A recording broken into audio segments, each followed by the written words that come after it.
Hola, muy buenos días.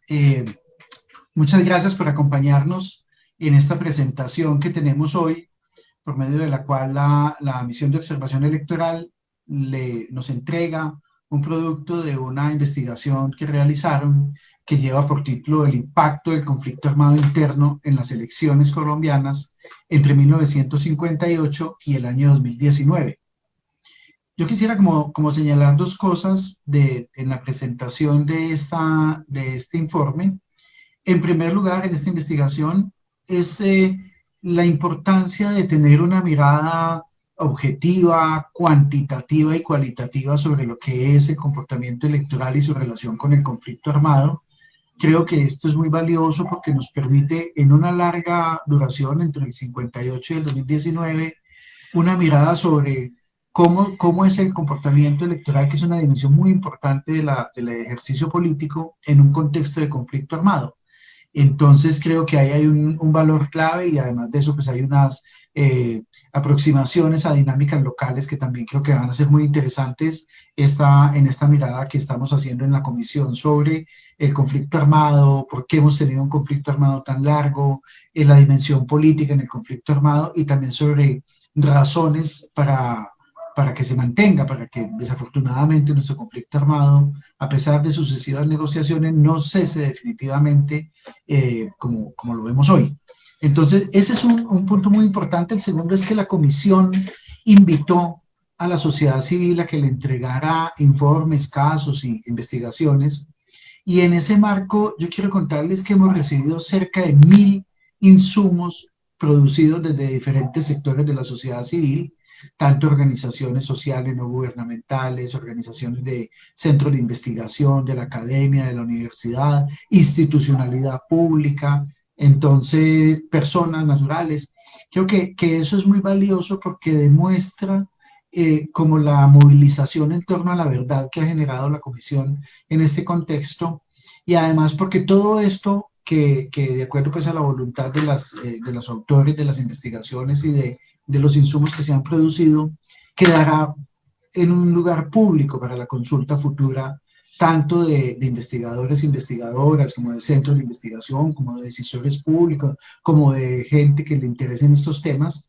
Entonces creo que uno de los aportes que la comisión va a dejar dentro de 6 meses, cuando terminamos nuestro mandato, va a ser este legado de investigación para que se siga trabajando en él durante las próximas décadas. Hoy tenemos un evento entonces en el que nos van a presentar esta investigación. En primer lugar vamos a tener una intervención de Alejandra Barrios. Alejandra es la directora de la Misión de Observación Electoral en Colombia. Luego vamos a tener una presentación ya de la investigación de Comosí, que estará a cargo de los profesores Alejandro Sánchez y de Nora Palacios. Y asimismo nos acompaña Cristian Llanos, que es un investigador del CINEP que estuvo en este equipo de trabajo, y también estuvo el profesor Joaquín Tovar de la Pontificia Universidad Javeriana de Cali. Ellos nos harán una presentación de unos 35 minutos máximo, como de las líneas generales de la investigación. Luego vamos a tener la posibilidad de algunas preguntas y algunas inquietudes que ustedes nos hagan llegar en las redes sociales, en los chats que tenemos dispuestos para ello. Y bueno, tendremos una conversación al final sobre diferentes asuntos. Esperamos que pueda llegar el comisionado Alejandro Valencia Villa, que está invitado y que esperamos que se incorpore en los próximos minutos a esta conversación. Vale, pues nada, bienvenidos, bienvenidas, muchas gracias por acompañarnos. Entonces tienes la palabra, Alejandra, y muchas gracias por este aporte de la MOE. A ustedes muchísimas gracias y créanme que para la misión de observación electoral, pero además quienes académicamente se acercan a hacer una reflexión sobre el país, esperamos que el documento que hoy se está entregando desde Cali, y creo que además hoy tiene un significado especial, que pensemos la democracia, la participación, precisamente desde una de las ciudades que ha estado más golpeada, pero que también ha participado de manera viva y vibrante en estos ya 12 días que llevamos de paro, nos sirva a todos para hacer una reflexión sobre la democracia. ¿Dónde reside el valor de estas reflexiones? ¿Dónde reside el valor de la reflexión que van a encontrar en el documento, el cual invito a leerlo? Y es que un país que lleva desde por lo menos en la historia reciente, y estamos hablando desde finales de la década de los 40, en un conflicto permanente y en muchos conflictos permanentes internos con presencia de diferentes tipos de grupos armados ilegales que van desde las guerrillas, pasamos por los grupos paramilitares, pasamos por los grupos de narcotráfico y hoy tenemos otras expresiones muy relacionadas a las economías ilegales, han mantenido de manera permanente procesos electorales y procesos electorales que además son reconocidos no solo nacionalmente, sino también internacionalmente como procesos electorales libres, independientes, transparentes, que representan la voluntad de los ciudadanos. Entonces, quizás una de las preguntas más interesantes que nos podemos hacer es cómo es posible poder mantener procesos electorales regulares. No tuvimos las dictaduras que tuvieron los países del Cono Sur. Nosotros hicimos acuerdos institucionales. Hemos sufrido varios procesos de paz. Pasamos por una Asamblea Nacional Constituyente. Vimos recrudecerse la guerra a través de la presencia del paramilitarismo en diferentes zonas del país. Y seguimos hablando de democracia. Y seguimos hablando de participación. Y seguimos valorando la institucionalidad como un escenario válido para la resolución de nuestras diferencias y de nuestros conflictos. A medida que se iba avanzando en la investigación, pero obviamente por pistas históricas y de composición política, lo que queda claro y lo que se reafirma siempre es Colombia es un país de regiones donde los conflictos tienen las características de esa misma región y de esa propia localidad. Diferentes actores sociales, actores políticos intervienen en los diferentes cortes históricos que se hicieron, pero hay algo, y yo sí lo deseo traer al tema de hoy, algo importante que termina pasando en nuestro país, y es que vamos siempre encontrando mecanismos de cauce para solucionar problemas que para externos, para los que no se encuentran en Colombia, parecerían insolubles. Nosotros tuvimos varias crisis políticas profundas, acompañadas de crisis sociales, acompañadas de crisis económicas, que dieron inclusive surgimiento a las guerrillas, y la primera que podemos empezar a hacer menciones del Frente Nacional, y llegamos y salimos del Frente Nacional con un acuerdo, y un fuerte acuerdo político que lo que buscaba era poder nuevamente encauzar mecanismos democráticos y políticos para la solución y la construcción social en el país. Y entonces aquí empezamos a hacernos preguntas muy interesantes, y es ¿qué tanto los acuerdos de élites también bajan a los territorios? Y cuando estamos hablando de esa forma en que pueden bajar, quizás no vale también la pena pensar en cómo desde los territorios, cuando es necesario hacer negociaciones, cuando es necesario poner agendas, reconocer agendas propias, cómo esas agendas también suben al escenario nacional. Bogotá no lo es todo y Colombia se ha caracterizado, y eso lo vamos a ver a lo largo también del documento, por un centralismo en términos de gobernabilidad, de gobierno, pero con unas crisis locales que tienen sus propias características y unas dinámicas locales que tienen sus propias características. Tuvimos después, si deseamos volver a parar, la crisis de la década de los 80, relacionada directamente con el narcotráfico, una crisis que hizo un cambio y recambió la clase política de algunos municipios, de algunos territorios, y tuvo un impacto muy fuerte en la política local. Y salidas a esa crisis que venían acompañadas también de la presencia de grupos armados ilegales, se llega a la Constitución de 1991 y volvemos nuevamente a hacer un acuerdo. Son acuerdos de país, acuerdos con agendas de país que reconocen agendas locales, pero que especialmente se solucionan en Bogotá, se solucionan en el establecimiento. Volvemos a tener crisis violenta y nos encontramos con los paramilitares. Zonas del país absolutamente golpeadas, y se habla de un proceso de paz de los paramilitares. Y posteriormente tenemos el proceso de paz con las antiguas FARC.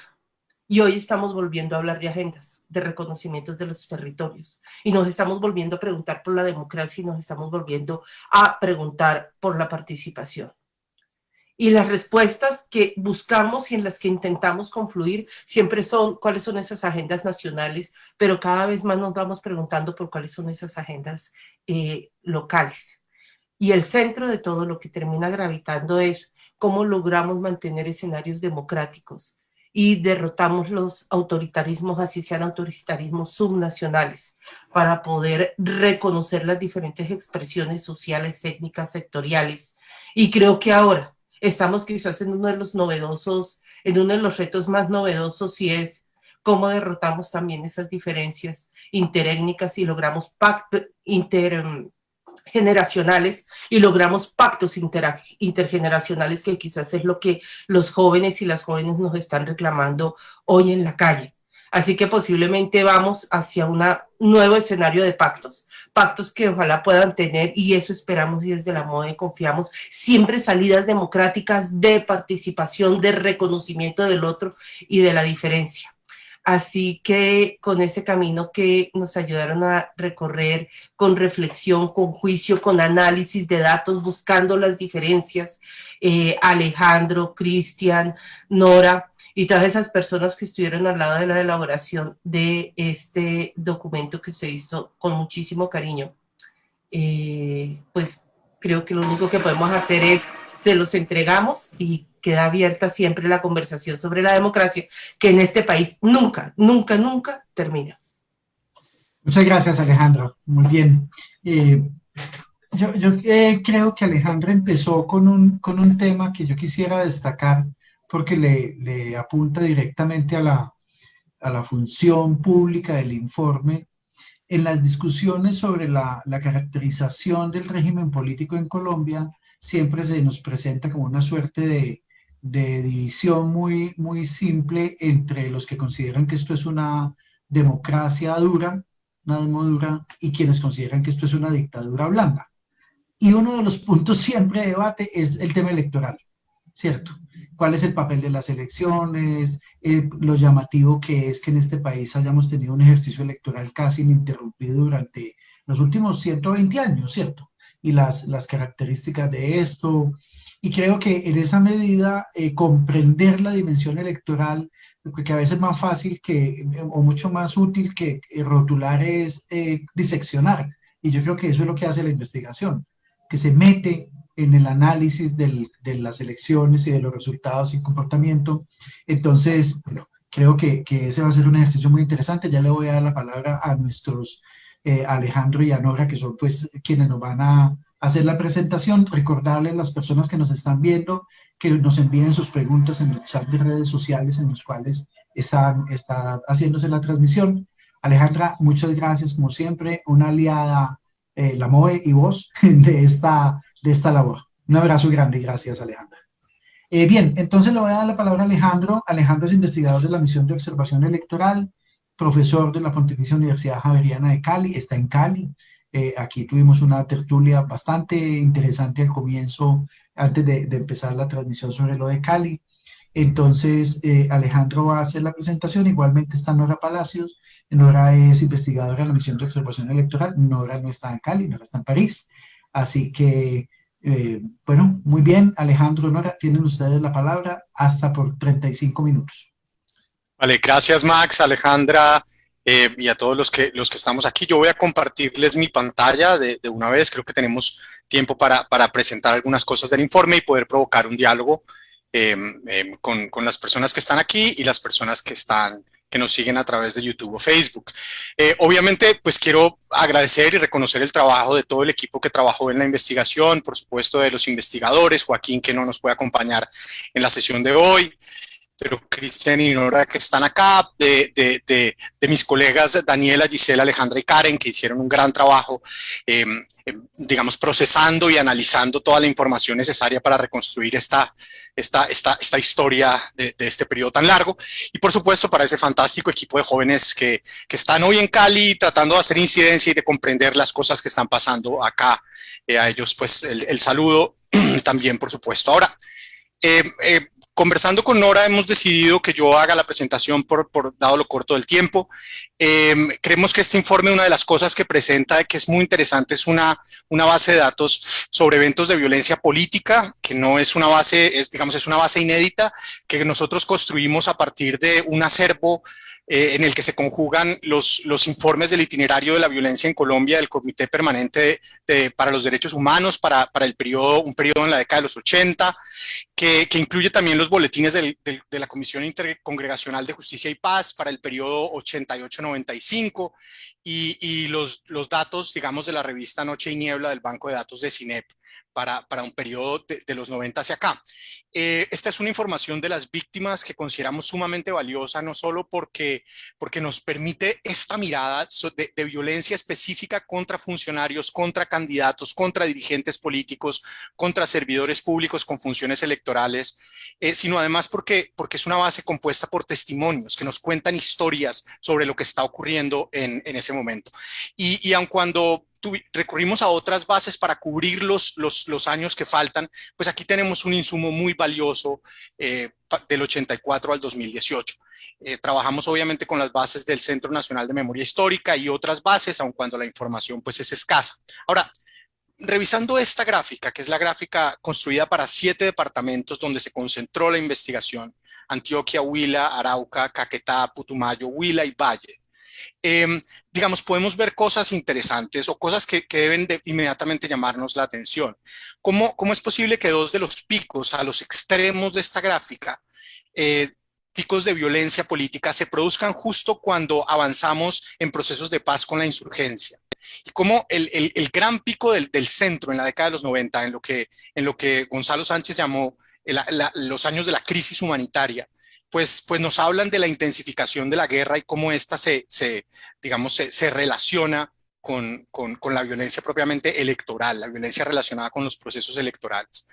Nosotros usamos estos datos y datos adicionales para intentar, digamos, rastrear los cambios en la naturaleza, pero también en la intensidad de la violencia política. Y tratamos de combinar ese relato sobre la violencia, con el relato sobre las transformaciones institucionales, las transformaciones en las condiciones en las que opera la democracia representativa, ¿no? Para eso, pues, intentamos construir una periodización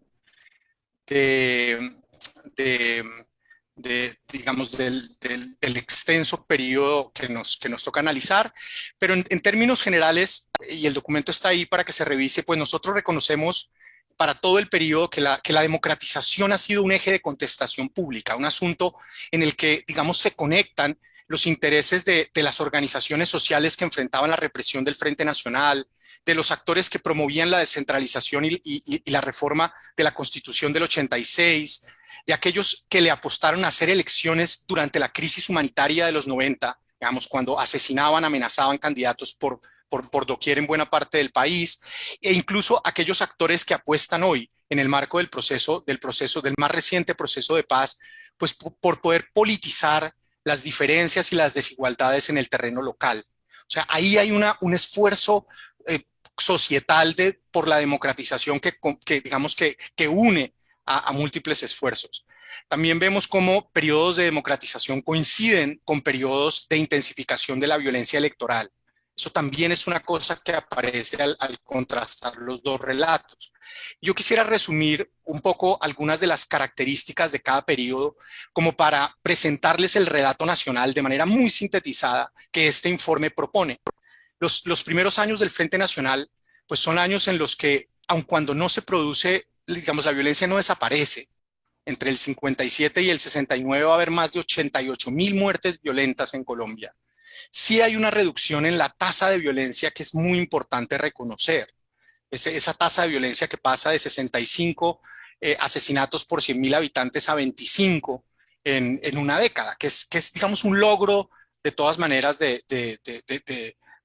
digamos, un logro de la Colombia que trató de construir una alternativa para el frente, para la violencia de mediados de siglo. Pero, digamos, van entonces a aparecer nuevos ejes de contestación y de violencia que la literatura ha estudiado bastante, ¿no? Que están asociados con la construcción del Estado y la formación de autoritarismos subnacionales, como lo estudia Bejarano, Pizarro, Betancourt, o que están relacionados con el carácter excluyente de la democracia, o que están relacionados con la represión del movimiento social. En el segundo periodo, el del 74 al 83, empezamos a ver, digamos, un fenómeno de apertura, de democratización que está ocurriendo en el nivel local.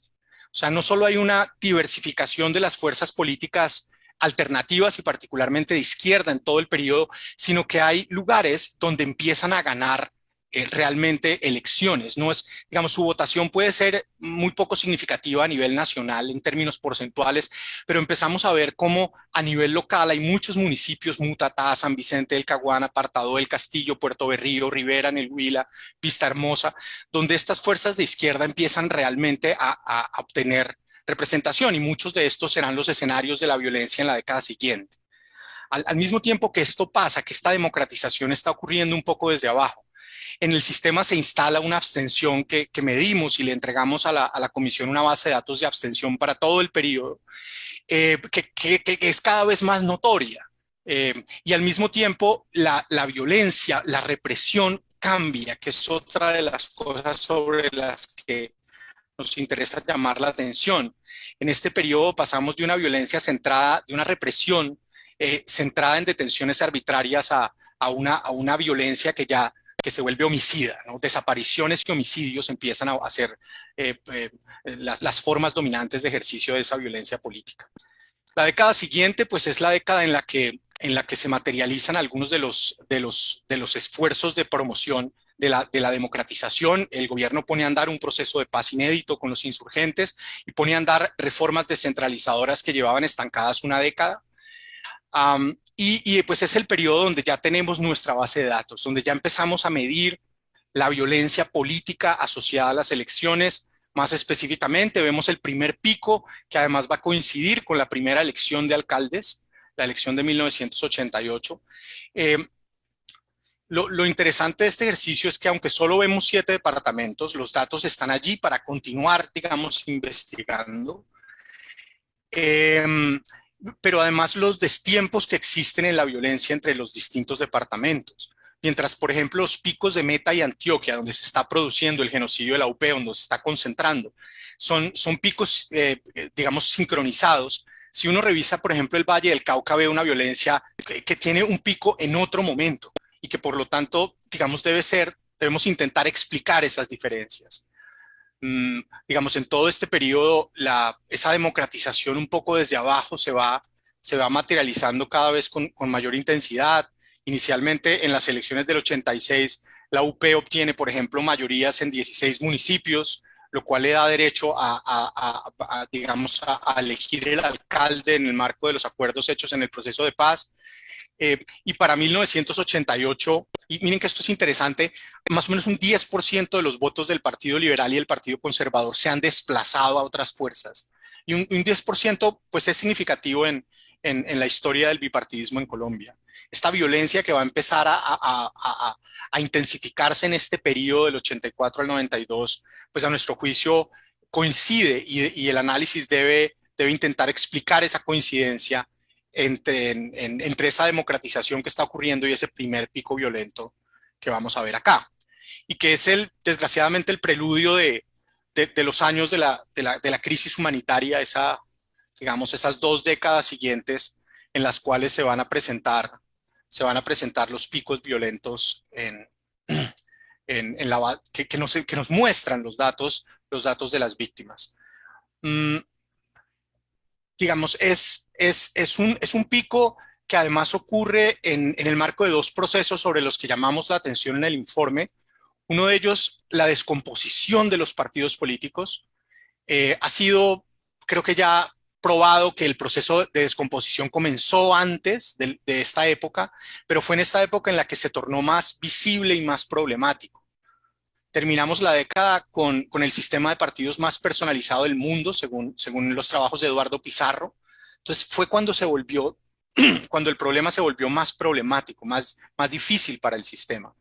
Y al mismo tiempo, digamos, unos años en los que los actores armados apostaron por escalar la confrontación, ¿no? La 8ª conferencia de las FARC, que se propone llevar la guerra a los espacios más integrados, la primera conferencia nacional de ese esfuerzo integrador de los paramilitarismos que fueron las AUC, y donde esta violencia los testimonios en la base de datos nos muestran cómo los rituales republicanos pues tienen lugar en territorios donde el poder está fragmentado y donde existen realmente soberanías en disputa, donde el espacio para la democracia se reduce a su máxima expresión, donde alternativas digamos, de izquierda como la Alianza Democrática M19 han colapsado electoralmente, donde los procesos de reintegración de combatientes del EPL y de incorporación a las agencias de seguridad del Estado han demostrado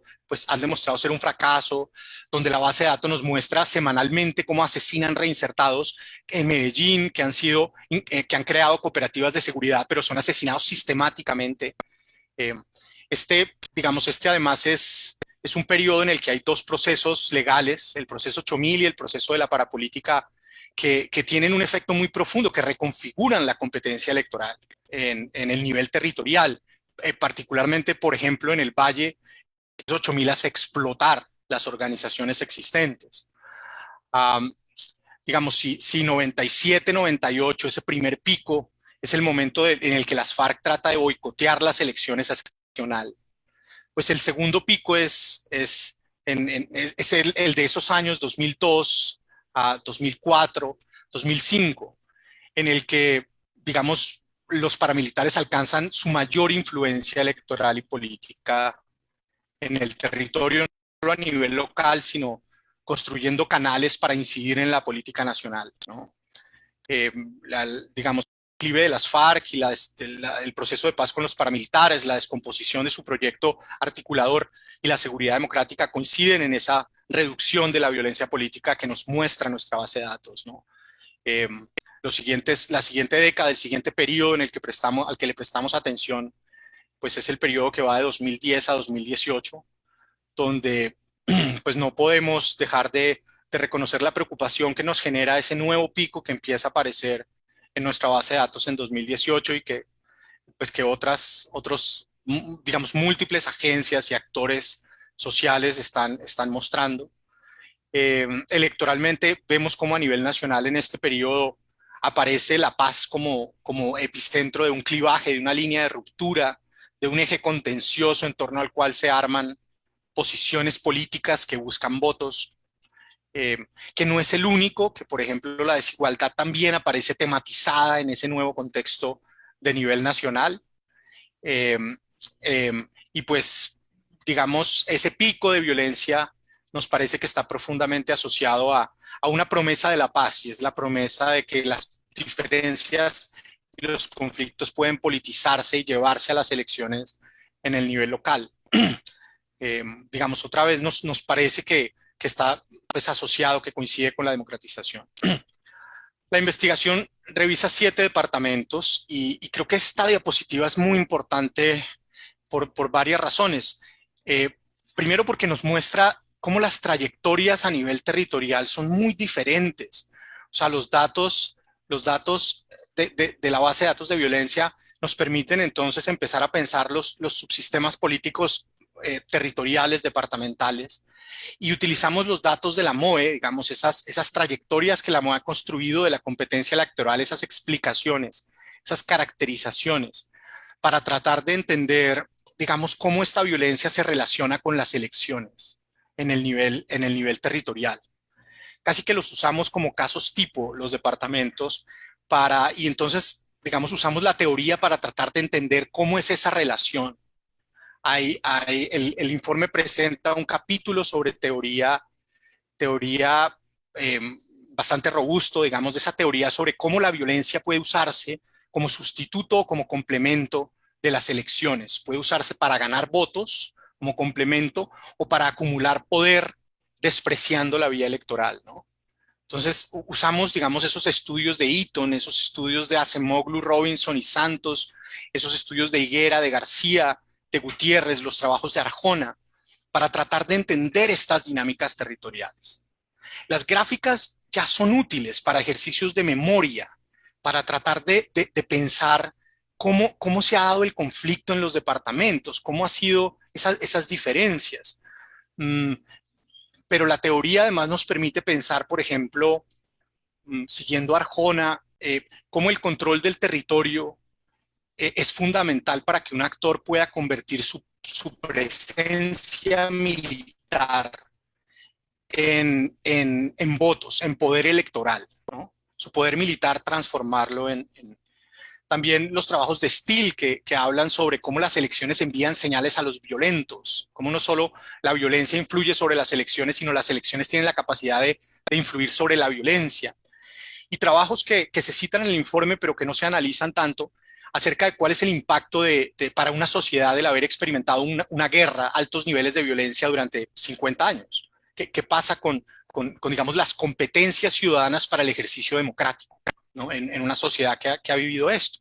Entonces, lo que hacemos con esto, y esta es para mí la diapositiva más importante de todas las que estamos presentando aquí, eh, es tratar de construir 7 historias, 7 tramas, 7 explicaciones de cómo la violencia se relaciona con las elecciones en el Caquetá, en el Putumayo, en el Huila, en el Valle, en Arauca, en Meta y en 3 municipios específicos de Antioquia, donde se materializa con particular intensidad el exterminio de la UP. De estos quisiera, porque no tengo mucho tiempo, quisiera contarles brevemente 3, quisiera centrarme en 3 para mostrarles cómo funciona el ejercicio. Quisiera mirar Putumayo, Valle y un poco el caso de los municipios antioqueños. Y pensando en una pregunta que hacía Max al comienzo, y es ¿para qué sirven las elecciones cuando hay guerra? Y creo que es una pregunta muy importante en el Putumayo, donde si vemos la violencia política jamás decae. Aquí no estamos hablando de asesinatos por 100.000 habitantes, aquí estamos hablando de una violencia específicamente contra candidatos, dirigentes políticos, funcionarios electos o servidores públicos con funciones electorales, entre otros. Y tenemos que entender que en un contexto así de violento, particularmente en el Bajo Putumayo, por ejemplo, que se pobló de la mano de las bonanzas, y particularmente en Puerto Asís, pues las elecciones tienen pues una finalidad específica, un sentido específico.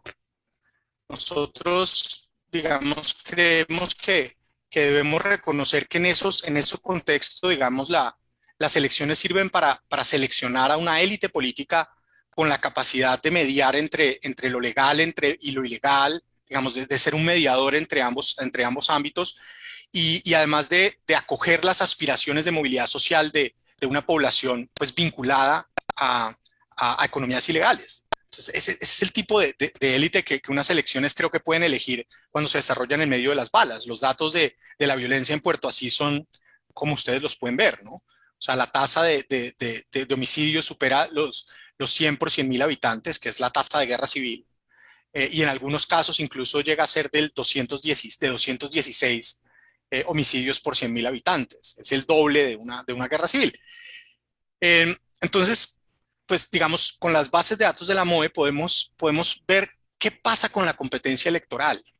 Cómo en el Putumayo, particularmente en el Bajo Putumayo, la historia de las elecciones es la historia un poco de la pérdida de poder de la gran organización putumayense regional liberal, la Platarina, el grupo liderado por Gilberto Flores y hoy liderado por un grupo de jóvenes liberales, ya probablemente no tenga ese nombre, como el primer pico, digamos, de violencia está asociado a la aparición de competidores locales herederos del movimiento cívico del Putumayo y de la UP, como esa aparición en escena en el Bajo Putumayo va produciendo el primer ciclo violento.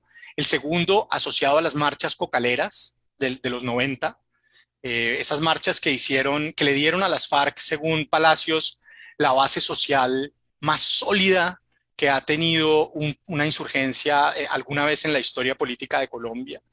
Como la respuesta de las FARC, sin embargo, en el marco de su estrategia global de la guerra, implicó enfrentar a ese movimiento cívico cocalero que incluso tuvo pretensiones electorales, pero que fue reprimido incluso por las FARC en ese segundo pico. Y pues la llegada del paramilitarismo, de las AUCDs, la segunda generación paramilitar al Bajo Putumayo y a Puerto Asís, convirtiendo a Puerto Asís en el epicentro de la guerra y en el epicentro de la disputa entre las AUC y las FARC.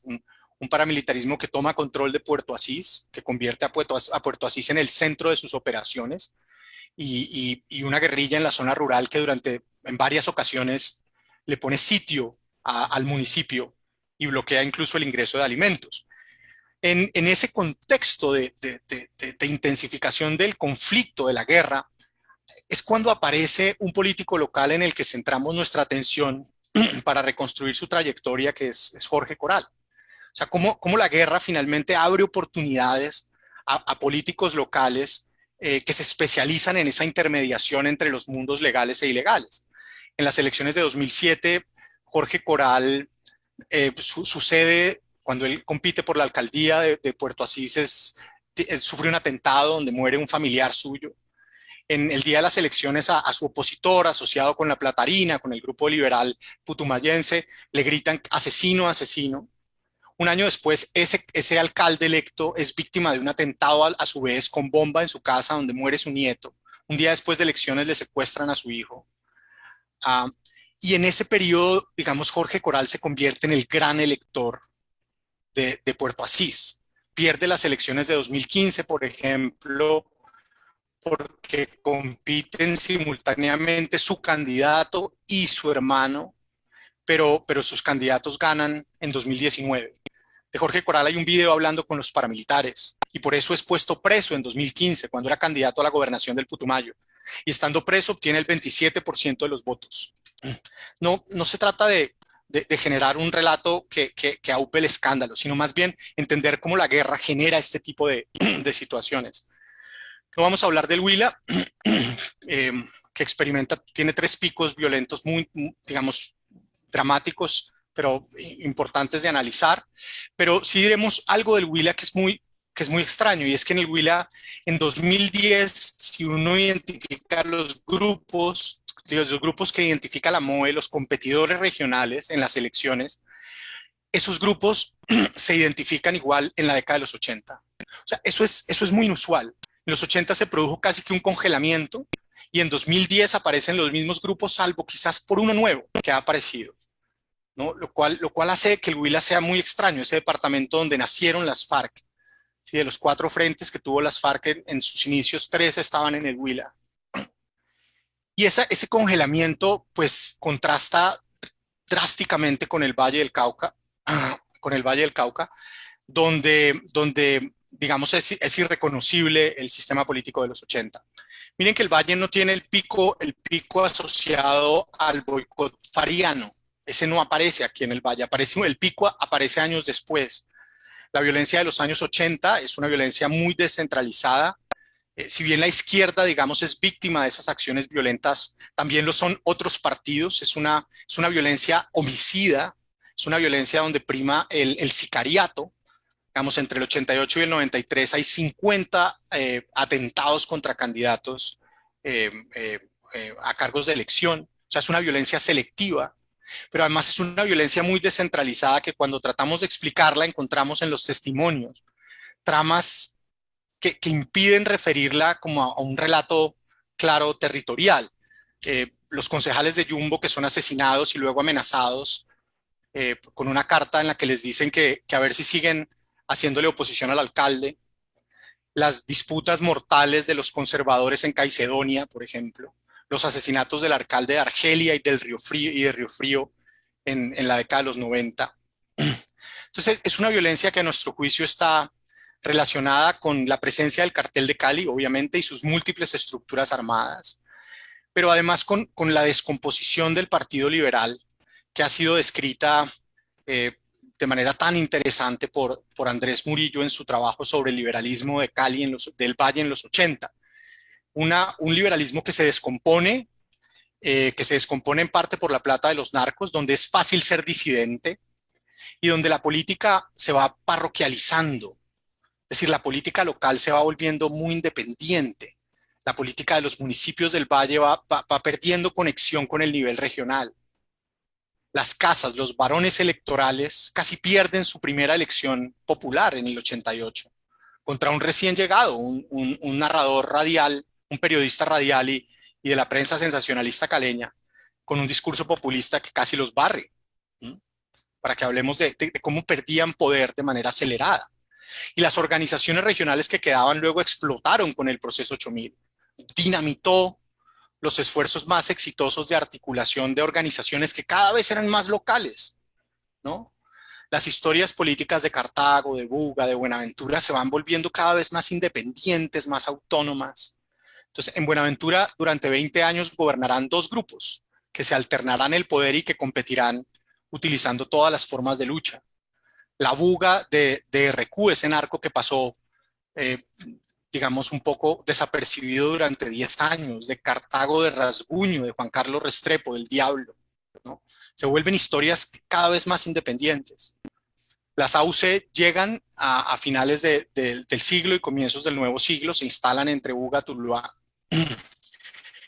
Eh, y, digamos, ahí tenemos un pico violento, particularmente una violencia contra sindicalistas, pero unos paramilitares que no, como no tienen control territorial, porque el control territorial lo tienen los narcos, pues no son capaces de traducir esa presencia militar en votos. Eso nos parece que es muy, muy claro. La violencia de los años siguientes sigue siendo una violencia descentralizada, que se produce en el marco de una muy fuerte fragmentación de los grupos políticos, una muy profunda fragmentación de los grupos políticos. Hoy los datos de la MOE nos permiten identificar 30 grupos distintos que compiten en las elecciones de Congreso, o sea, que van a competir el año entrante. 30 grupos distintos, lo cual pues nos habla de la descomposición de las organizaciones que hacen política en el Valle y las oportunidades que se ofrece para unas violencias muy descentralizadas. Finalmente, quisiera mostrar Antioquia, sé que el tiempo se me acaba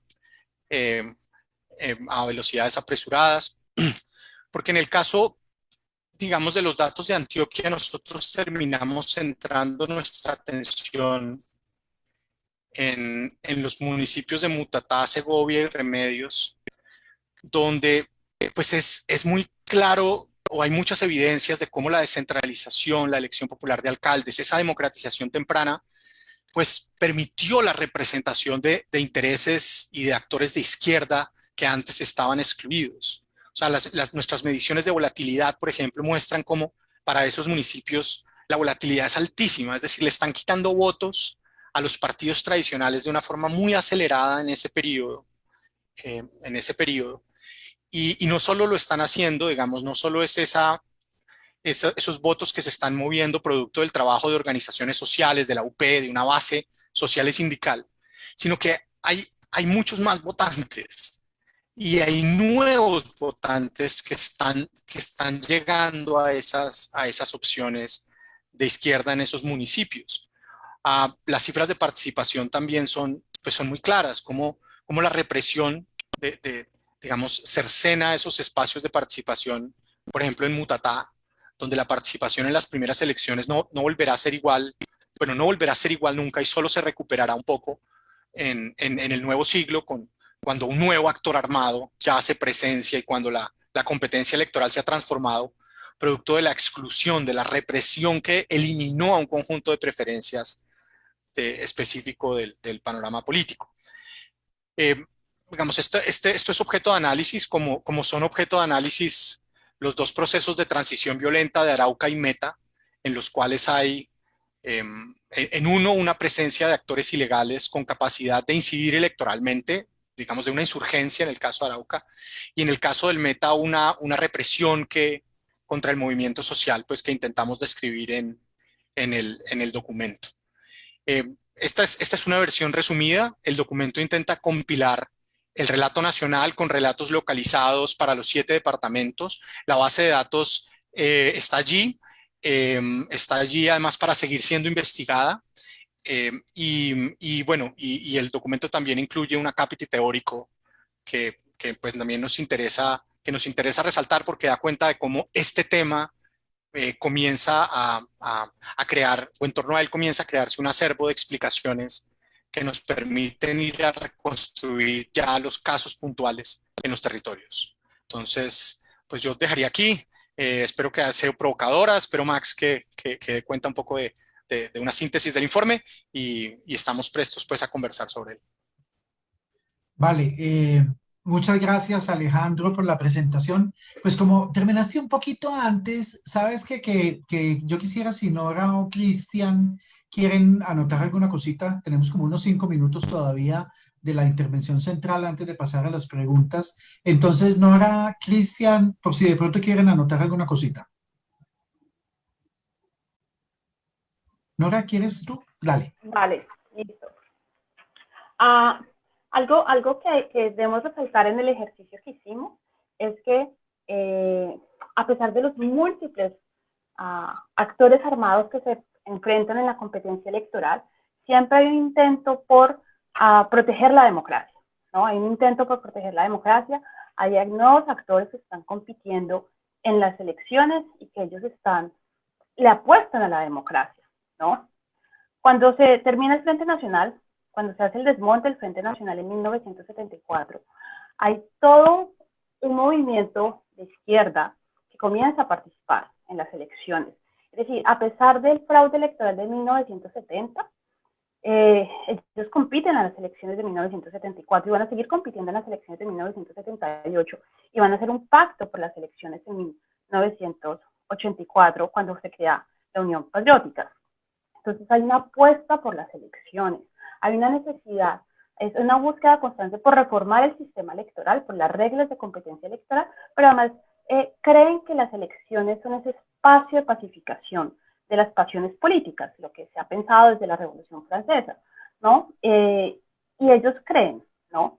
Entonces vamos a tener Mutatá, como lo presenta el profesor Alejandro, vamos a tener un Mutatá que cambia sus preferencias electorales en 1986 y el 88, cambia sus preferencias electorales del Partido Liberal y Partido Conservador a la Unión Patriótica.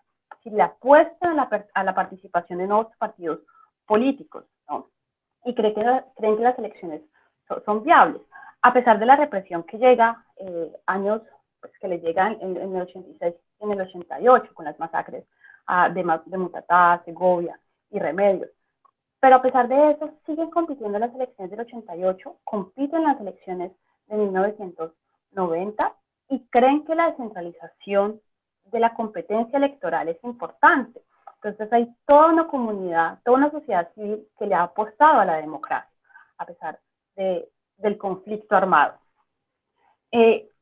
Vemos que en estos municipios, la apuesta por la competencia electoral surge en esos espacios de paz. Sí.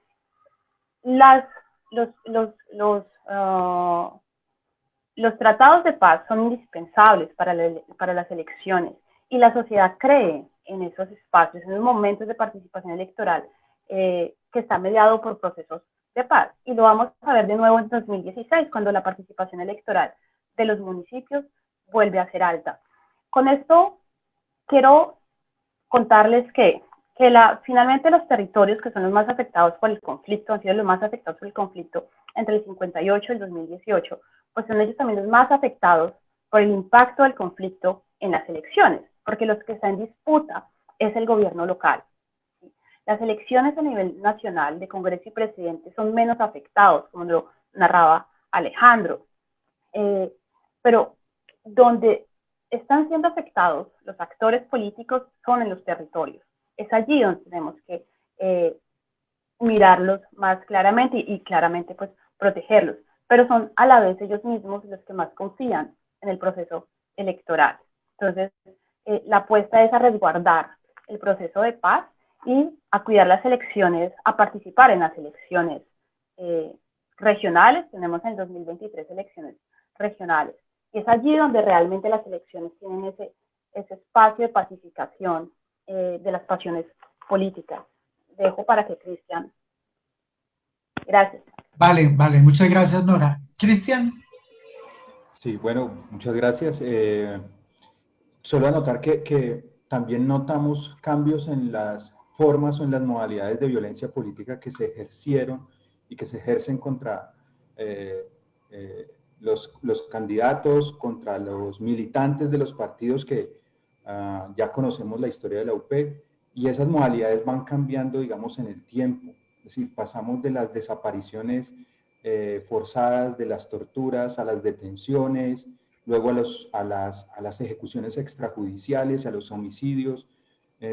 Vemos esos cambios también y por eso esos picos que mostraba Alejandro ahora en ciertos lugares, donde además no solamente la competencia electoral fue muy fuerte, sino también la organización social y la organización comunitaria alrededor de procesos de democratización. Dos casos particulares es Antioquia y Meta, donde los niveles de violencia fueron supremamente altos, ¿no?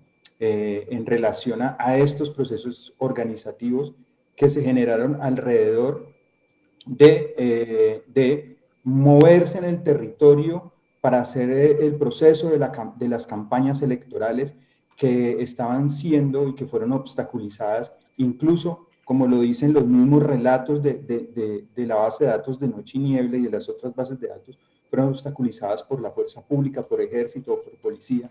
Eso es muy importante señalarlo, porque no solamente la insurgencia hizo su trabajo de detener o de boicotear las elecciones o los procesos electorales, sino también de parte del otro actor armado en el conflicto que fue la fuerza pública. La fuerza pública obstaculizó estos procesos, detuvo, en algunas ocasiones quitaba material de propaganda a los militantes de partidos de otras fuerzas o de terceras fuerzas o de la izquierda. Eso es supremamente importante. Creo que ahí se van con estas diferentes modalidades de violencia. Lo que vemos es que también se repiten estos ciclos de violencia y de represión, ¿sí? Y que tienen antecedentes en esos momentos electorales del 48 al 58, y que son los antecedentes que tenemos hoy, luego incluso de la firma de paz, ¿no? Entonces, los asesinatos contra los excombatientes, y me parece que es muy pertinente la presentación hoy de este informe a la luz del marco tanto de lo que está sucediendo en Colombia, que es en este año preelectoral, ¿sí? Con esas proyecciones existentes sobre las elecciones del 2022, y de cómo vemos que esos ciclos de violencia otra vez vuelven a aparecer, o no vuelven a aparecer, otra vez están ahí, se ejercen contra aquellos que quieren más democracia y que quieren participar incluso de la democracia.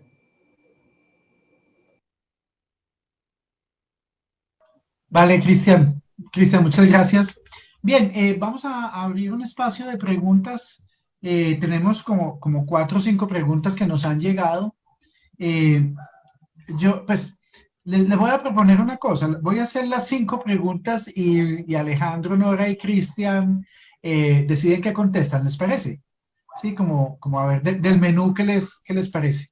Miren, hay una pregunta sobre, pues, un poco como profundizar en el porqué de ese proceso un poco como contradictorio de democratización e intensificación del conflicto armado. ¿Cierto? ¿Cuáles son las razones explicativas? Si esto es un poco la resistencia armada, la modernización, o qué es lo que hay ahí de fondo. Una que tiene mucho que ver con eso es una pregunta que tiene como un trasfondo, y es si en la noción de autoritarismos subnacionales se desconoce el papel de las élites nacionales en la resistencia al cambio. Sí, porque digamos como que lo habitual es que cuando se habla de autoritarismos subnacionales se construye una idea según la cual hay unas élites regionales atrasadas que se enfrentan a unas élites nacionales modernas, y bueno, pues que parece que en Colombia es un poco más transversal la diferenciación. Entonces, esa también. Hay una tercera sobre, se habla mucho de parapolítica, y hay un fantasma que es la FARC política. Si hay alguna consideración sobre eso, ¿sí? Sobre incidencia, presión, etcétera. Hay una cuarta sobre una constante a partir de la Unión Patriótica, como de crisis de los partidos de izquierda, que se ahogan como en esos intentos de modernización. Pues el ejemplo de la Unión Patriótica, no solamente por la victimización, sino por llegar incluso a la pérdida de la personería jurídica durante 11 años. Pero digamos como las lecciones centrales que ustedes harían ahí, y viendo las 7 gráficas territoriales, hay una cierta coincidencia en 2017 como un punto de quiebre hacia el inicio de nuevos ciclos de violencia. ¿Qué explicaría ese momento? Fácil. Entonces, no sé cómo quieren. Nora, ¿quieres empezar, por favor? Sí, si quieres comienzo con el permiso de mis colegas, claramente. Comienzo con la primera y la última, porque eso se correlaciona, ¿no? Está muy relacionada. Básicamente las elecciones tienen el ejercicio de, damos nuestras preferencias en las elecciones. Votamos por aquella persona que nos representa en nuestras decisiones de colectividad o individualidad, nuestras preferencias políticas, económicas, religiosas, ahí lo hacemos en las elecciones. Y lo hacemos en las elecciones locales y en las elecciones nacionales. Solo que contar un voto en elecciones nacionales, pues estamos compitiendo con el censo electoral nacional, 30 millones de habitantes. Mientras que en las elecciones locales estamos compitiendo con 1 millón, ¿no? Y son más políticas públicas más cercanas. Entonces, ¿cuál es la relación entre las elecciones y esos picos de violencia? Con las elecciones y sobre todo con las reformas democráticas. Porque lo que vemos es que cuando se abre el espectro de la competencia electoral, cuando el gobierno dice en 1986, vamos a dejar de tener un gobierno centralizado y tenemos un gobierno descentralizado, donde los ciudadanos toman decisiones en sus espacios territoriales, es allí cuando la violencia aumenta.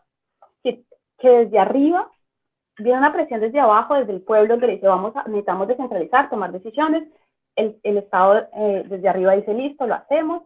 Y cuando llega hasta el territorio, ahí entra en competencia. Y es ahí cuando aumenta la represión. ¿Y por qué aumenta la represión? Porque ese aumento de la representación se hace en medio de un conflicto. Ese es el problema.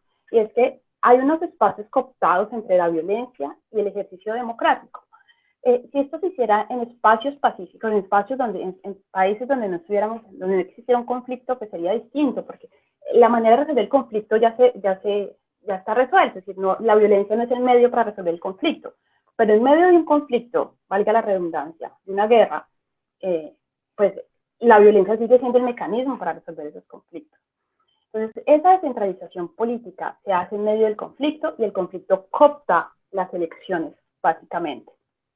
Lo interesante en el primer momento, y que también es relacionado con la pregunta de la UP, la UP no hay una crisis de la izquierda, fue asesinada, hubo un genocidio de la UP.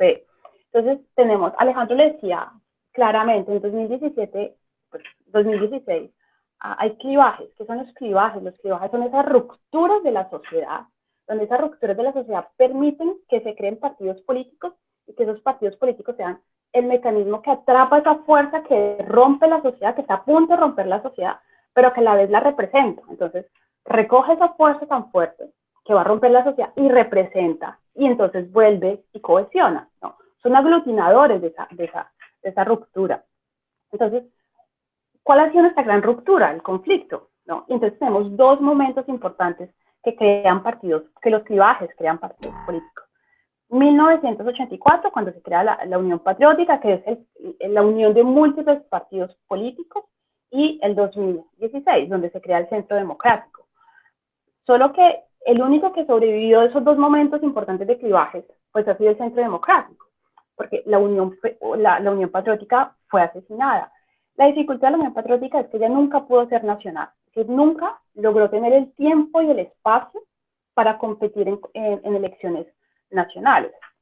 Y como fue ganando territorio en espacios cooptados por la guerra, entonces fue allí donde fue más afectada. Fueron asesinados, pues en el informe para la comisión hay 6.400 víctimas, si no me equivoco, 3.000 militantes, ¿no? Y como lo dice Duverger, a medida que aumentan los militantes, el electorado aumenta, es proporcional. Entonces, cuando se afecta al militante, el profesor sindical, el profesor de escuela, el profesor universitario, la madre, ama de casa, y aquí hay algo que no les dijimos en el informe, pero muchas mujeres vieron en la UP su manera de tener una representación política, y los jóvenes también tuvieron su espacio de representación política, y fueron ellos los que también fueron asesinados. No olvidemos el atentado que se hizo en la casa de la JUCO en Medellín. Entonces, ese partido político en particular, pues no llegó a tener no logró competir en las elecciones nacionales porque fue asesinado. Y entonces, ahí tenemos que correlacionarlo con esos espacios de apertura democrática que cuando van al territorio, es allí en el territorio donde hay reacciones represivas, y ahí vienen los subnacionalismos los autoritarismos subnacionales, ¿no? Es en los territorios donde ocurre ese conflicto. Y es allí donde están siendo más afectados por las elecciones, han sido más afectadas por el conflicto. Sí, yo quisiera agregar un poco pensando, digamos, la idea de los autoritarismos subnacionales y si con el concepto estamos un poco desconociendo la responsabilidad de las élites nacionales en impedir la modernización de las prácticas políticas. Yo siento que esa tensión entre modernización y autoritarismo subnacional o tradición y modernización o tradición y modernidad es compleja para entender algunas de las dinámicas de las relaciones entre élites nacionales y subnacionales, porque creo que, como lo ha descrito la teoría, esa relación pasa por, digamos, se construye a partir de un dispositivo en el que la gestión del conflicto, particularmente la gestión de los conflictos, digamos, debe ser asumida por esas élites locales. Incluso el concepto de autoritarismo subnacional es problemático para dar cuenta de esto, cómo finalmente a esas élites locales se les pide o bien que, digamos, que ejerzan la represión, o bien, o de ellas se demanda que ejerzan la represión para contener el conflicto, o se demanda que negocien. Yo, por ejemplo, en el marco de la movilización actual, esa es una de las cosas que más me ha llamado la atención, como la negociación en el caso de Cali y de los municipios del Valle, la negociación para permitir corredores humanitarios, para desbloquear, es algo que el gobierno nacional no asume o no asume en su primer momento, sino que deben ser esos grupos locales, autoridades locales, quienes la asumen. Eh, eh, Ahora, digamos, si en ese rol, al asumir ese rol, necesariamente se convierten en autoritarismos subnacionales, necesariamente se convierten en promotores de prácticas premodernas para el ejercicio democrático, no sé, pero, pero en este momento, digamos, me llama mucho la atención eso. Hay un capítulo del informe, además, para responder otra pregunta o para interpelar a la persona que la hizo, en el que se analiza Caquetá. Y lo que se analiza en Caquetá son los intentos de las FARC por participar en elecciones. Digamos, unas FARC en la década de los 80 aparece en la escena electoral disputándole a las organizaciones más exitosas sus posiciones de predominio con una utilización creativa de técnicas electorales específicas, pero que además, digamos, pronto abandona ese camino, haciendo alianzas, digamos, técnicamente muy sofisticadas con los jugadores existentes. Y unas FARC que, como lo ha narrado Ciro, como lo han narrado otros autores, va a intentar acercarse a las elecciones y utilizarlas para construir poder local a través de lo que la literatura reconoce como varios experimentos electorales en el Caquetá, fracasando. O sea, la literatura ahí sí es, digamos, pareciera existir un consenso acerca de la incapacidad de traducir su presencia territorial en la zona rural en votos en las cabeceras. ¿Sí? La dificultad que lo tuvo en San Vicente del Caguán cuando tenía una presencia casi hegemónica en el territorio, o en Cartagena del Chairá, por ejemplo. Esos casos son muy interesantes para pensar la FARC política y las posibilidades reales de que eso pasara. En el caso del Huila, y con esto termino, todas las investigaciones han concluido en nada. Incluso las investigaciones por lavado de activos contra miembros de la élite de Neivana han terminado en nada, digamos, y esa es una de las grandes preguntas que todavía pues están un poco sin resolver. Es decir, gente ha sido puesta presa por la fiscalía para después anunciar que no hay pruebas suficientes para continuar los procesos, ¿no? Gracias, Alejandro. Cristian. Sí, creo que también hay unas diferencias, ya lo decía Alejandro, hay unas diferencias marcadas en cada uno de los departamentos, ¿no? Es muy diferente el proceso que se dio en Caquetá, en Putumayo, al que se dio, por ejemplo, en el Meta, frente al proceso que se dio en Arauca, ¿sí? Que Arauca va a tener una cosa bien particular, es que en primer momento ahí la insurgencia del ELN va a hacer mucha presión sobre las comunidades para organizarse frente a políticas estatales, ¿no? Y algunos representantes, incluso directores de los partidos o del Partido Liberal particularmente, terminan siendo parte de la UP, ¿no? Es decir, hay también unos cambios ahí, unos virajes en en las políticas o en los políticos regionales, ¿sí? Frente a lo nacional.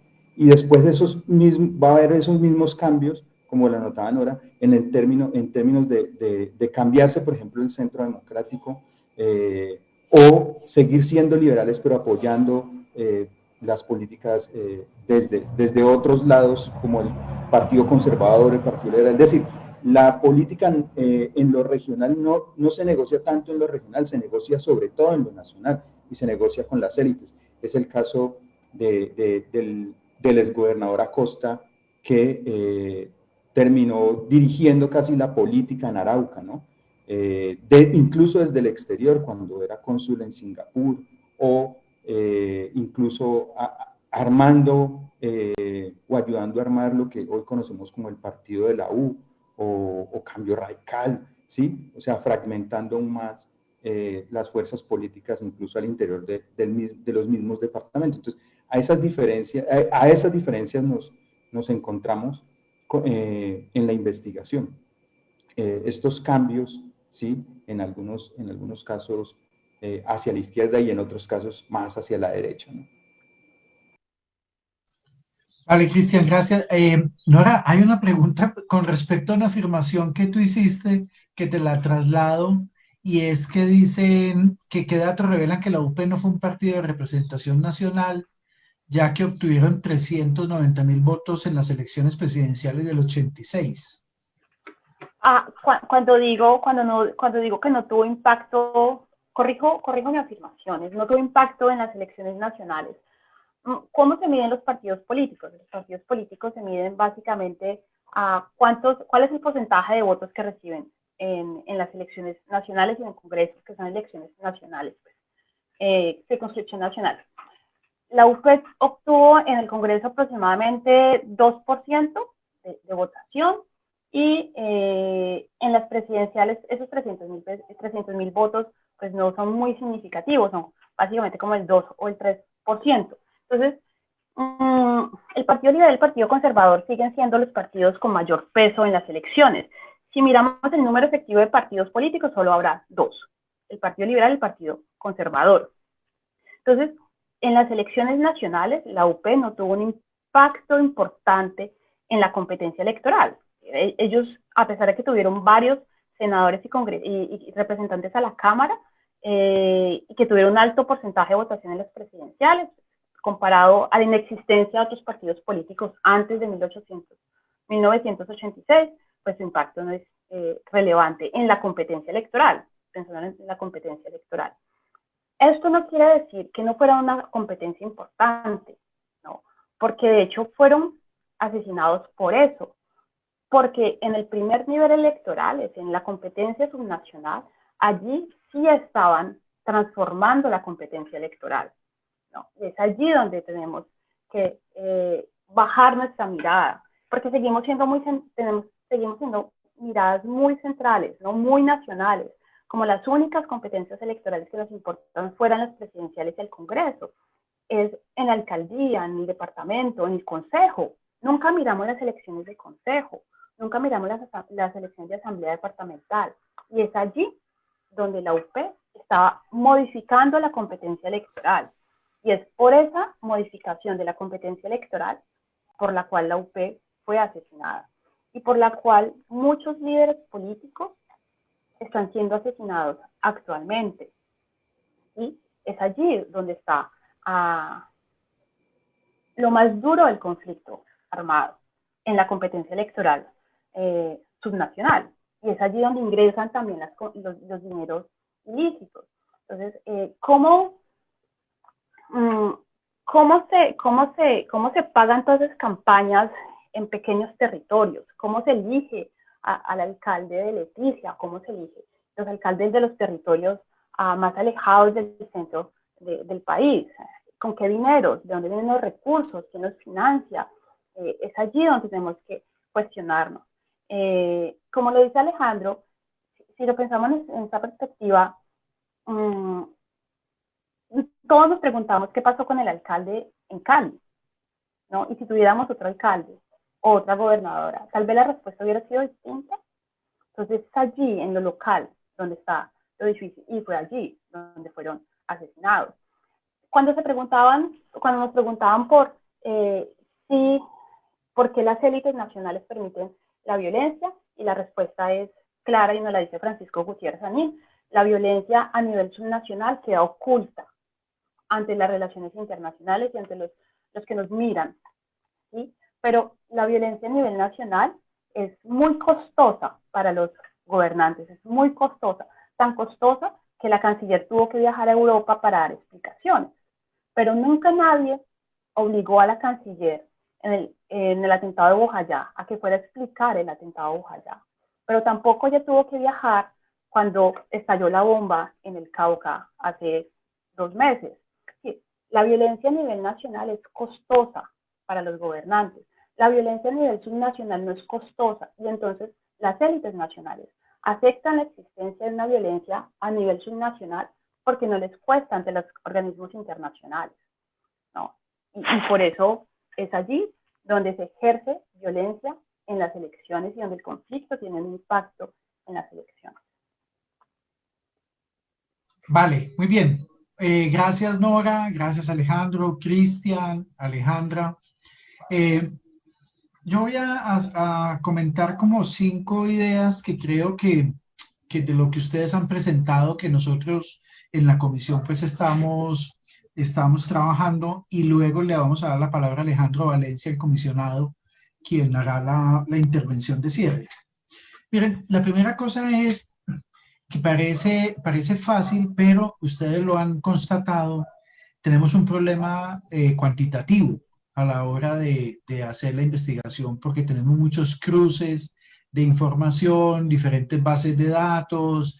En algunos casos, pues Alejandro nombró algunas de las bases que se han venido utilizando, la del Observatorio de Memoria y Conflicto, la de CINEP de luchas, pero no es fácil. Ese es un tema duro, y es un tema duro sobre todo en una mirada de larga duración.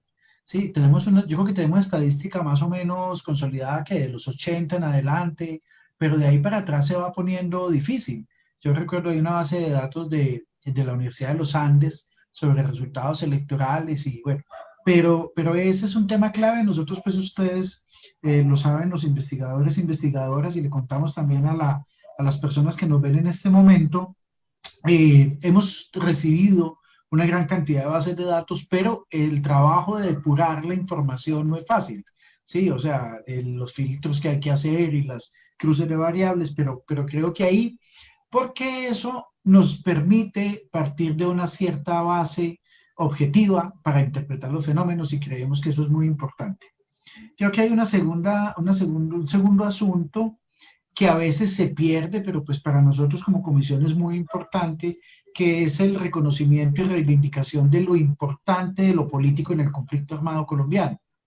Y digo porque a veces ese es un tema que se ha ido desdibujando, ¿sí? Como eso depende de los contextos, por eso sabemos que a unos se acuestan rebeldes y se levantan terroristas, o que se acuñan pues expresiones que en última lo que buscan es negar el carácter político del conflicto armado. Y creo que puede que no sea lo único, pero indiscutiblemente las elecciones son un indicador fundamental de la dimensión política y de cómo se mueve un entramado de actores en torno a esta dimensión.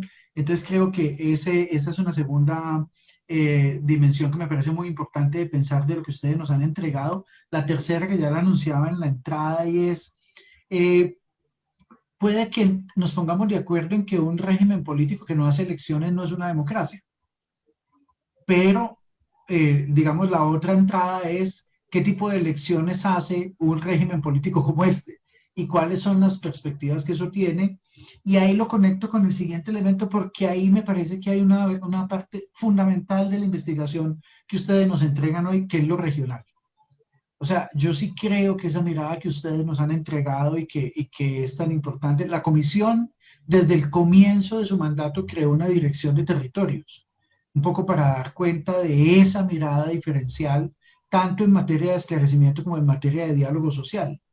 O sea, las regiones no son sitios donde pasan cosas y ya. O sea, hay unas explicaciones de la construcción social, política, cultural del territorio.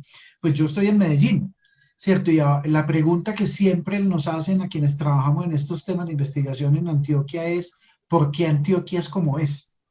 ¿Cuál es la explicación de la anomalía antioqueña? Expresada en que el 20% de las modalidades de violencia, prácticamente todas las modalidades de violencia ocurrieron en Antioquia. Y en uno de los lugares donde se presentó una mayor hibridación entre el conflicto armado y las violencias urbanas es Medellín. Digamos, el signo de eso es Orión, pero es mucho más que eso. Entonces yo sí creo que esta mirada regional, además porque las gráficas que ustedes nos entregan son muy distintas, son supremamente distintas. Y yo creo que esa lectura, no para una construcción como que es que aquí lo que hay es una colección de conflictos territoriales sin mayor identidad nacional. Yo creo que hay un punto intermedio entre lo nacional y lo territorial, pero me parece pues muy importante esta lectura que ustedes nos ayudan a construir.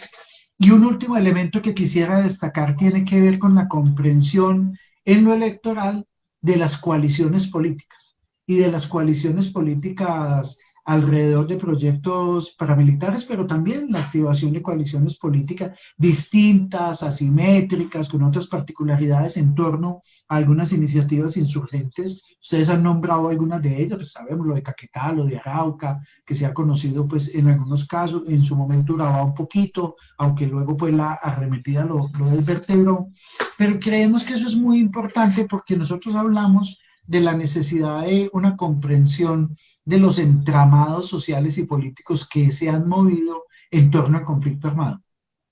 A veces hay una mirada muy instrumental del conflicto armado, como que es que son las guerrillas, los paramilitares, la fuerza pública, y que se pierde un poco la dimensión de por qué están en pugna, cuáles son los objetos que han estado en disputa, quiénes se han movido en torno a estas coaliciones, y eso es fundamental pensando en la construcción de paz y en la perspectiva de no repetición. O sea, para nosotros ahí hay una pista, ¿cierto?, de lo que nos ha pasado, de la competencia política, del ejercicio electoral, de qué le pasa a las fuerzas tras las desmovilizaciones. Tenemos una mirada sobre PRT, Corriente Renovación Socialista, Alianza Democrática M19, pues el caso del EPL, especialmente en Urabá, es un poco más complejo, pero sí creemos que hay unas dinámicas que nos van a permitir una comprensión, y esto que nosotros decimos, que siempre lo ratificamos, es que pues nuestro informe es un informe sobre el pasado hecho desde el presente, pero es con perspectiva de futuro,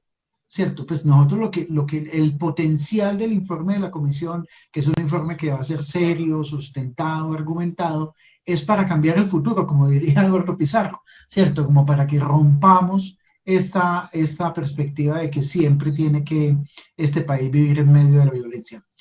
Colegas, muchas gracias, la verdad, muchas gracias por el trabajo, muchas gracias por el esfuerzo, y bueno, pues seguiremos sin ninguna duda encontrándonos. Quiero darle la palabra a Alejandro Valencia Villa para que nos salude y haga la clausura del evento. Alejo. Sí, gracias, pues buenos días a todas y todos, a todos quienes nos escuchan y están aquí conectados.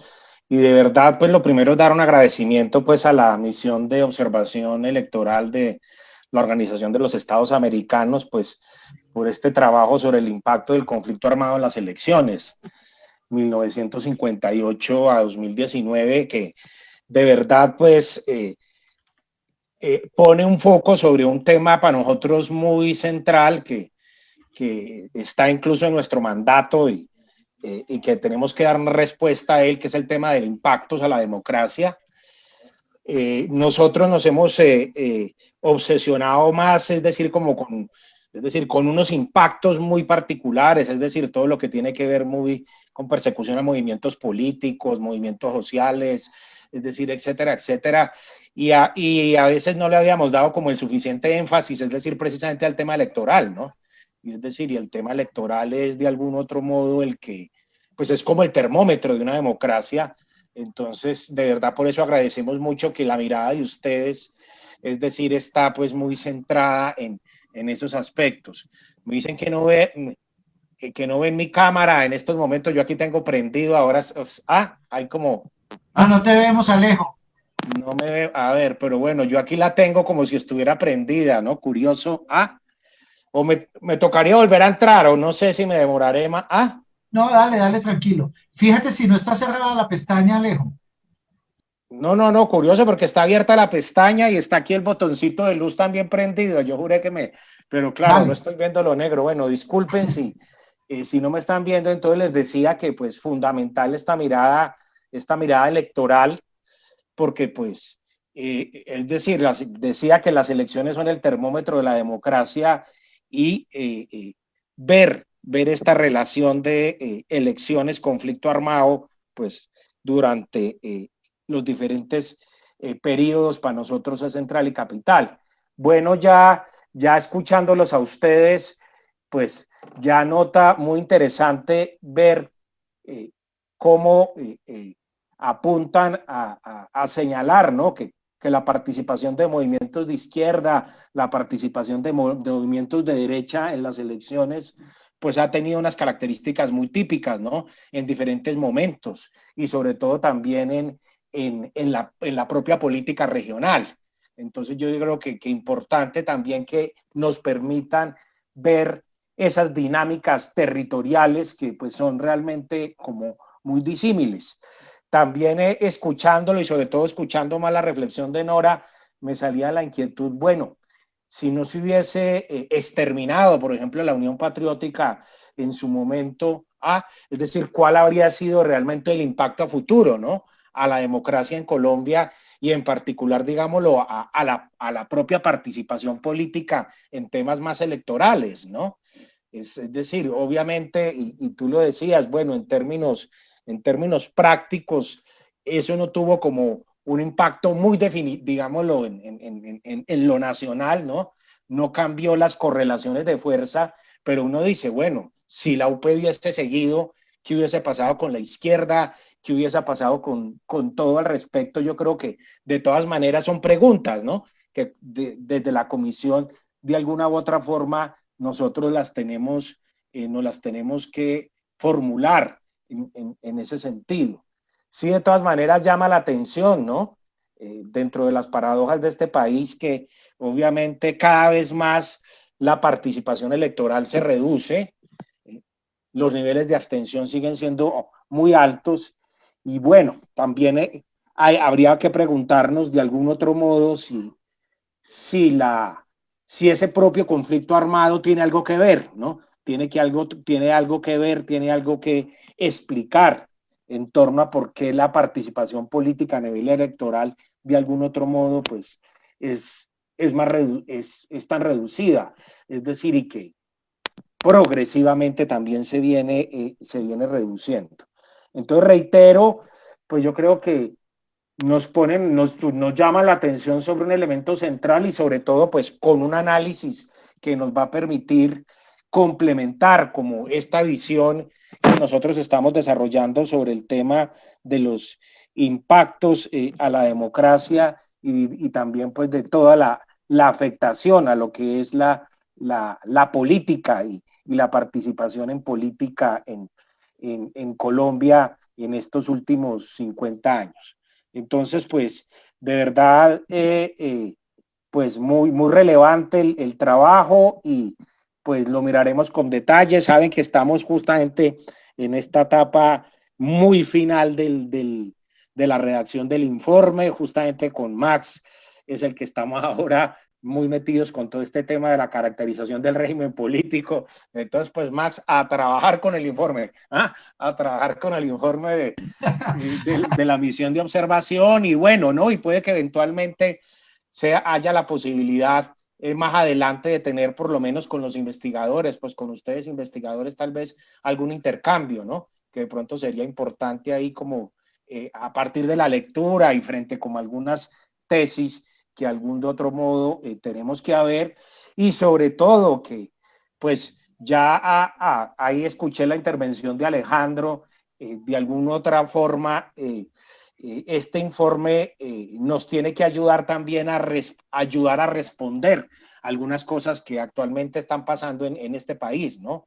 Es decir, en estos momentos y que yo creo que eso es central y capital, ya que pues los temas también de persistencia del conflicto armado pues son de nuestra atención. Entonces, pues quería, pues, así como con esta intervención, pues, dar como por cierre, pues, a esta actividad y reitero, pues, darle gracias y disculpen que, pues, como que aquí hubo un problema técnico que ahora tengo que entrar a mirar qué pasó con mi computador. Pues, muchas gracias a todas y todos. Muchas gracias, comisionado Alejandro. Bien, gracias Alejandra, gracias Alejandro Sánchez, Nora Palacios, Cristian Llanos, a todas las personas que nos siguieron en redes sociales.